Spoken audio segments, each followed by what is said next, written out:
Hello, welcome pen friends. It's time for me to do a little progress report on my October 2021 inks and pens, and I ended up with 10. So I've got 8 in the rickshaw hand roll and 2 in the little 2-pen koozie, and I've got longer kind of writing samples, and we've had several switcheroos of inks. So we're just going to kind of dive in, and I'll take them one at a time and talk about what's been going on.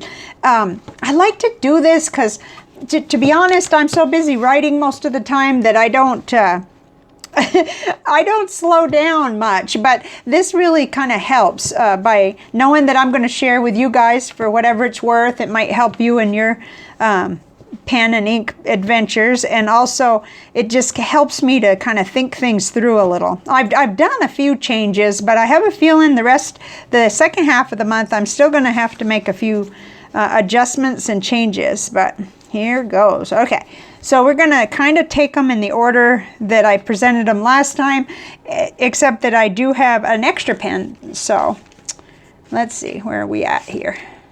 This is the little Kokoyu notebook that I use for my currently inked, and I've only got a tiny little bit of paper left in this one, so I'm going to be able to move out of it soon into a new one.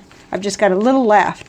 So here we were right here. Let's see, I might make it a little bit closer just to help. Okay, so the first pen is the Caveco Sport, the Galen leather violet special edition for them.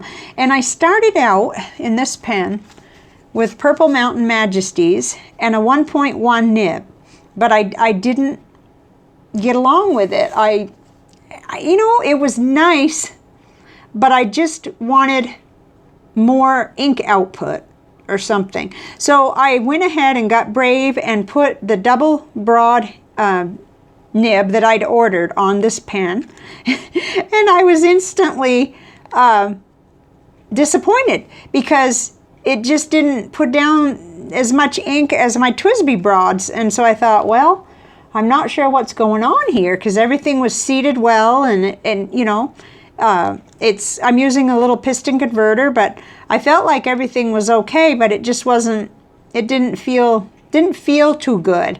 And in the long run of things, I think it just needed to be opened up, and I've done that a little bit. And I did a little bit of smoothing too. Everything looked fine under a loop. So let's go ahead and move to the ink sample of where we're at now. But I did, so far, it's got to be at the what you might call midterm. And I did switch it over to Bungubox Lamont because I know more. I mean, I'm just super confident with this ink, and it corrects some issues. So, and I couldn't believe that Noodler's Purple Mountain Majesties wouldn't flow as well as it should in this. So I really believe it's a nib issue, but who knows. So let's go ahead and move over. 5 o'clock. Okay, here we are, right here. So what I'm seeing, and I'm not sure if I'm going to be able to show you too good, I'm seeing a little bit of where this nib seems to have a sweet spot, and if I don't hold it just right. So I think I still need to do nib work on it just a little bit. I don't like to go crazy though. But so far I have used the brass shim, 2 of them, and opened it up just a little bit, and I've also used micro mesh on it. So, but I go very, very slowly because I know there's no going backward with it. So, but I believe I need to work on that a little bit more. Okay, so that's the first one. You know, I love the pen. It's beautiful. I almost thought, well, maybe I should put the stub back on there, because I actually was happier with the stub nib. But after I would write for a little while, this doesn't show it quite as bad. It just wasn't really like keeping up with me. You know, we can expect a little bit in the very beginning for it to look a little darker. That's fine. But I've definitely got TWSBI nibs that write broader. So anyway, it's a learning curve because it's the first time I've had a stub or a double broad from Kaweco, and it may be that I'm just too used to other brands. So the next pen is the Opus 88. I put K. Okay, it's the Demonstrator, and it's originally they were also tacking on Koloro on there, but anyway, what I did was put the Pilot Parrallel 3.8 nib on it, and I've been really loving this.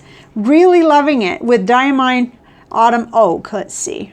No, Diamine Ochre, sorry. Ochre, which two very different inks. So very, very flowy and good. And okay, I gave it an A+. I said fun, flow, color, note, size down. Okay, so I have a 1.5 and I have this 3.8. That's all I have for parallels. So I'd like to do something in between. I'm going to give that some thought, and I think I'm going to order a parallel for the nib, basically, that's smaller than the 3.8. But for large writing, and I'm going to hold this up so you can see it. Whoops, I hope, and hopefully it's just great. It's beautiful, and it flows really well, and I need to practice more, obviously, but I'm really, really pleased with it. You get a lot of shading. You get a really nice...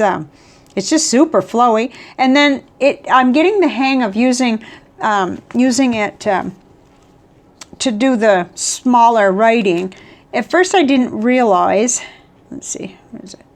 That I needed to kind of hold it like this to write. I was trying to I didn't know what I was doing. Anyway, I probably should have watched a video. But I still can, I guess. But geez, like I said, I'm too busy writing, so. Okay, so this is a great experience. This is wonderful. Okay, and then the next pen is the Lamy Safari in the Terra Red. I'm hoping I'm not just jostling this all around. With a broad Lamy nib. And I started out with Autumn Oak. Let me get the little tags over here. Started out with this ink, and I love this ink, but I just was feeling like I needed new glasses or something. It just wasn't as dark as I wanted it to be, and I think I figured this out now. But I switched the ink to Robert Oster Burned Orange, and the only thing that did was brighten it up. It didn't give me any real darker. And no, Coco, you stay there, hon. You stay there. So let's move over to the writing sample. I did give it a B+. I said it feels a little dry, but I love this ink. The Burned Orange, I've used it a lot. So I'm a little puzzled, but it must be some other ink has just sort of spoiled me. Let's see. Well, you know, that's looking kind of light to me. I don't understand that. But there's nothing wrong with the ink. There is a possibility that I've fiddle-faddled with my broad Lamy nibs until I've gotten one on there that isn't the one that I was using for reviews. That's a possibility. And I don't dislike it, but I was looking things over and I found another ink that might be responsible for this. Let me get that tile real quick. I'm kind of wondering if I was expecting a darker, more saturated, like Noodler's Golden Brown. So I may change it again to this. I don't know. And it doesn't really matter. And I'm not really sure why I'm so picky right now. In fact, I wrote that in my little thing. I said I have no idea where all this fussy, picky, inky, whatever is coming from. So, but this is just so far. And let's see, what was that grade again? B something? B+. Yeah, that's just me being fussy, I guess. But if you thought that was bad, the next pen. They're giving it, Chris. Okay, apparently there's big news on the news that I haven't been watching. But Manuel misunderstood and thought that I was going to watch this particular newscast. Yeah, I was waiting for something that pertains to me. Anyway, I'm back. So the Pilot Vanishing Point is the next pen. And let's just... I guess we need to be on our launch page here. And I started out in this pen with Birmingham Antique Sepia, but I did not like how it just looked kind of, it wasn't dark enough, and the pen and ink didn't get along. So then I put Diamine Red Dragon. I was thinking Halloween, and someone mentioned using red ink for like blood, and I thought, oh, that'd be perfect. And I know this ink is good. It is good, and there's no reason, but anyway, it only worked good just like the first writing after I filled it, and then it just looked weak, and I didn't like it. I didn't like the flow. It wasn't smooth like butter. It wasn't like I like. So then I put in a Diamine Pansy, and third time's a charm. This is good. This is working out very well. So okay, I left a C here, but I don't think it's going to stay there. I think it's going to get better, because really having a better Experience now. And here is the writing right here. Getting shading. I love this ink. It's nice that I have it right across from Lamy Dark Lilac too. You could see that they're not exactly the same, and that the Lamy Dark Lilac is darker. Of course, that's a broad nib, a TWSBI broad nib, and this is a Pilot medium nib. Oh. Between the husband and the cat, I tell you. Okay. It's going very well. I like that it just happened to work out with, you know, to have these side by side. Let me make this a little bit bigger and then move it up. Hopefully you can see the two. Because this is, the Diamine Pansy really is a nice alternative, since it's so hard to get the Lamy Dark Lilac, and it'll cost you body parts, as one of my friends mentioned recently. So I'm getting along okay with this, quite well in fact. I just was being stubborn making all those ink changes, and I think the reason is because I don't want to always use it in with the same ink, or I could just go ahead back to one that has worked out well in the past. You know, I mean, I put the nib under a loop and I made sure that there's nothing wrong, and there doesn't seem to be anything wrong. It's just fussy, or I'm fussy, and both of us, I guess, the nib and me, about the inks and about the flow. And it's a pen that I love the looks of, and I love writing with it, but I haven't been happy with my inability to find good matches where I wouldn't get a lot of feedback, and I see other people just having the ball with it, so it makes me irksome. But anyway, okay, what did I give that for a grade? Let's see. Oh yeah, the C. Well, we won't worry about that. I'm pretty sure that's going to be a better final grade, because this is already much improved with the Diamine ink.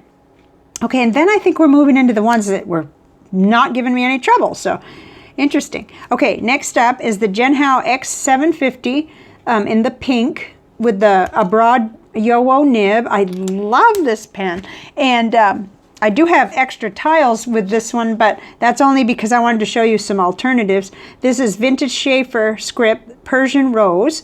That my pen friend sent me a sample of, and I love it. But I got out my other ink tiles to kind of compare, and I found a couple. Let's see, now we need to give ourselves a little bit wider view that kind of look similar. And I'm thinking, really, the Diatramenous Apple Blossom. It may be a little brighter, but it sure is a nice alternative. And then, if I remember right, these two are very light in the nib, so they do require nice wide nibs, you know, nice broad nibs. Wide, I don't know why I keep saying that. So Robert Oster Dusty Pink and Robert Oster Cherry Blossom is quite nice too. So I just thought I'd show you those in case you really liked this ink and were looking for something. Okay, so let's look at I gave it an A for flow, color, and being very nice. Well behaved. Okay, let's see. Okay, our sample is up here, and I think I'll hold that up for you a little.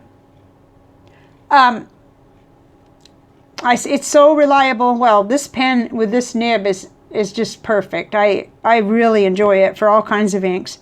And I did list those inks in case I needed to remember too. Once I file those away, I'll forget.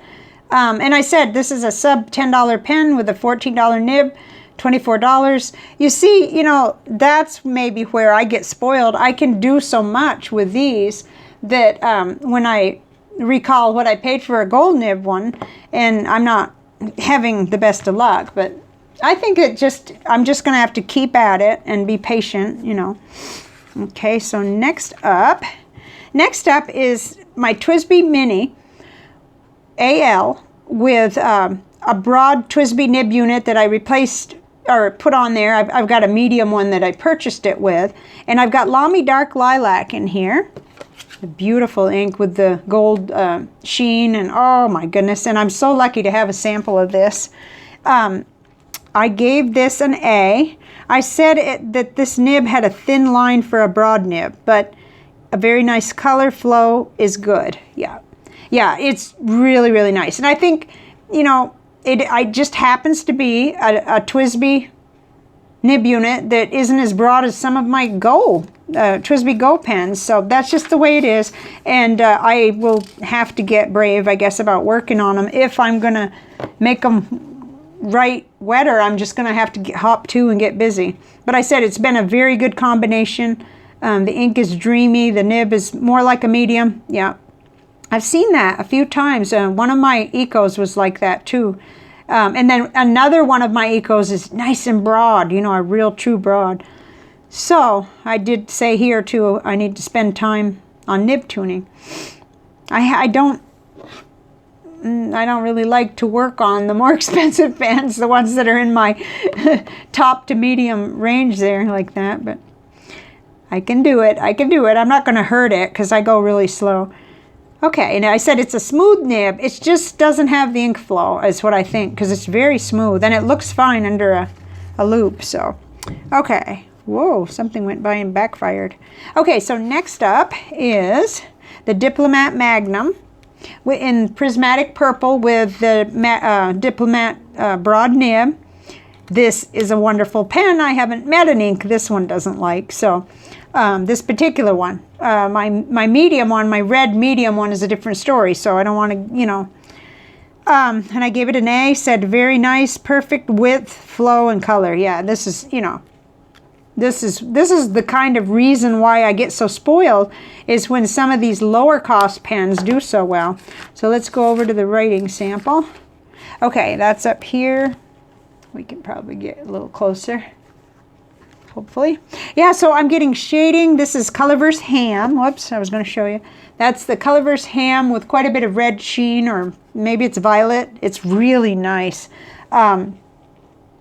It's a sweet combination, smooth, flowy, nice and wide. Yeah, I could just, there's no problems here. That's the kind of pen I love because I'd rather spend my time writing than fixing stuff. But that's just, and when I started out, I was a little bit more flexible about that and I didn't mind so much. But okay, the next one is the TWSBI Go with Diamine Pumpkin. This is the Smoke edition. And here's the ink. It's just a gorgeous ink. And this 1.1 stub really shows it off. It helps show the shading in it. So hopefully, let's see, let me lift it up a little for you. I just love it. And I've written several letters with this one. The shading is great. I said it would probably still be very nice in a medium or broad. I know I've written with it in both of those. I think I gave it an A, didn't I? Yeah, I gave it an A. I kind of tried to wait a little because I've got one A plus there. And I really want to wait kind of toward the end of the month to see which of these A. And this is almost an honor roll if we can just bring Vanishing Point up to par there. Okay, so next up is the TWSBI VAC 700R Iris in with a broad nib. And I just can't stand to have this not inked up, I guess. So I did put TWSBI Emerald Green in here. And I think it's really nice. It kind of picks up on that part of the band where it does kind of look green. I like it. I like the combination very much. I gave it an A for flow, nib width, color. Quite nice. So let's flip over. Okay, so here it is. The writing sample right here. And it's, like I said, another trouble-free one. I've had zero issues with it. I do need to learn a little bit more about tearing it apart or cleaning it well and getting all the moisture out. Because that has been, I haven't found it to be as easy as the Diamond 580s because I haven't slowed down to do it, or to really try to slow down and do it that way. So anyway, I will though. I need to do that. Okay, and then we had a bonus here, one that I didn't show you guys when I started the month because I didn't know I was going to do this. I ended up inking up the little platinum Hello Kitty little shooting star with a fine nib that was a pen friend gift last Christmas. And so it does have the fine nib. I did take off my platinum converter from the 3776. I only have one in-house right now. I'll be getting another one. So that I could write with this pen with a converter because I like that. And I really love this pen. It's pretty, it's sparkly. I feel like it's rugged and not going to crack. I feel like that. I don't know. I've had it a year now, almost a year. Not a year, 10 months, I guess. But I like this even better than the Preppy because it just seems, I don't know, I like the pen body. So, okay, I gave this an A-. After nib work, it's great, I said. Okay, so let's talk about that, and we'll show you the ink. The ink is the Waterman Tender Purple. I wanted an ink I knew should do okay, and so this is definitely one of my favorite purples, and it's a nice one. So, okay, and here's the writing sample right here. I said this is a fun pen. And I do use it strapped to my little dingbats. It's a A6, my commonplace notebook that I found in my chair, stuck in the in the cushion of my chair. I had lost it for like almost a month. So what I did for nib work, I opened up the nib a little bit with the brass shims, and then I used a micro mesh in two different, one was the gray and one was the white, I think. Or maybe I'm mixing it up. The two that are not the grittiest. Anyway, I don't have that right beside me. So I was really, really pleased because, let's see, maybe we can go back and I'll show you the page where I did that, because it wasn't all that cute when I started. Take a look at that. It was dry and scratchy. I had maybe a different ink in there. Yeah, I must have. Shoot. Okay, I know where to look to see what I had in it, and that might be important. Okay, what I had in there before the Waterman Tender Purple was J. Arbonne Violet Boreal, something like that. And that's the Jacques Arbonne. That's a real exclusive. They're great inks, and they don't behave like this in other pens, so I probably could have kept it in there and done the nib work, but I decided to give it a better chance by putting Tender Purple so I could actually see what I was doing. And so this page here was before I put the purple in, you know, the Tender Purple. I wonder where I went to work after that, though. I don't know. I kept going back, I think, to find pages. They were empty. Or maybe I even got a separate page, because now I'm not seeing it. But anyway, I just kept going with it once I got the Tender Purple in it. Excuse me. And I'm really, really super happy with it. So there we have it. We've got 10 pens going. And that's actually pretty tame. I mean, in my old days, I had at least 20 and maybe more inked up, and it helps me if I keep it narrowed down, but I don't always. This does not count my bullet journal ones, because I'm running Eco with Graf von Faber-Castell Stone Gray, and another Eco with Kaweco Ruby Red, and another one with Colorverse Super Natural, but those are all medium nibs and all inks that I've already talked a lot about on the channel. So I just keep those and then flush them and refill them as needed, and they're trouble-free. So I hope this was of maybe some use to you, or inspiration to deal with anything that's bugging you. Definitely, I felt really good to working on this nib. Actually, it's a little better feeling working on this, because the whole pen doesn't have as much invested in it as the Caveco Sport, but even that wasn't a real expensive pen. I just expected more out of that nib, but you know, it takes time. It really does to get used to a new brand, and I only have one other one. I just have the other little Sport that is blue, and then I have a couple Perkios. So, and those are totally different. I think, I don't even think the nibs are at all the same, but if I'm not mistaken, yeah, they're totally different. I think. I'll have to look into that and make sure I'm not telling fibs. Okay, I think I better stop here, because I'm looking at the time and it's going to be long, and there are plenty of other videos coming, because there's lots of ideas going on in my head, and our two winners, their packages are on their way to their destinations, and I hope you guys are doing great. Let me know in the comments if any of these inks you've used and what you're writing with. I'd love to hear about it. I really do enjoy that conversation that we have in in the comment section. So I will talk to you later. Bye for now. Hate to hang up the phone, huh? Or the video. Bye.